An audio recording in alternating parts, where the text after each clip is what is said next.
79వ కీర్తన.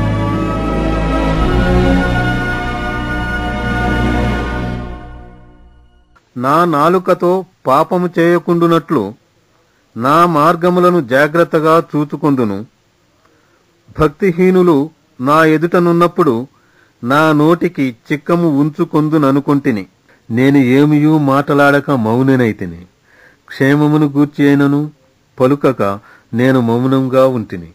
అయినను నా విచారము అధికమాయెను. నా గుండె నాలో మండుచుండెను. నేను ధ్యానించుచుండగా మంట పుట్టెను. అప్పుడు నేను ఈ మాట నోరారా పలికితిని. యెహోవా, నా అంతము ఎట్లుండునది? నా దినముల ప్రమాణము ఎంతైనది నాకు తెలుపుము. నా ఆయువు ఎంత అల్పమైనదో నేను తెలుసుకొనగోరుచున్నాను. నా దినముల పరిమాణము నీవు బెత్తెడంతగా చేసియున్నావు. నీ సన్నిధిని నా ఆయుష్కాలము లేనట్టే ఉన్నది. ఎంత స్థిరుడైనను ప్రతివాడును కేవలము వట్టి ఊపిరివలే ఉన్నాడు. సెలా. మనుష్యులు వట్టి నీడ వంటి వారై తిరుగులాడుదురు. వారు తొందరపడుట గాలికే కదా. వారు ధనము కూర్చుకొందురు గాని అది ఎవనికి చేజిక్కునో వారికి తెలియదు.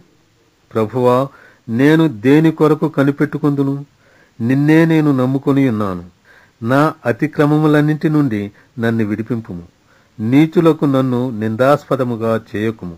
దాని చేసినది నీవే గనుక నోరు తెరవక నేను మౌనినైతిని. నీవు పంపిన తెగులు నా మీద నుండి తొలగింపుము. నీ చేతి దెబ్బ వలన నేను క్షీణించుచున్నాను.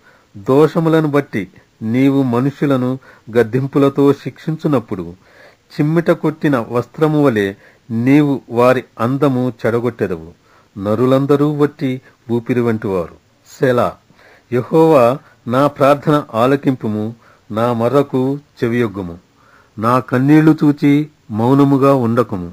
నీ దృష్టికి నేను అతిథి వంటి వాడను. నా పితరులందరి వలె నేను పరవాసినై ఉన్నాను.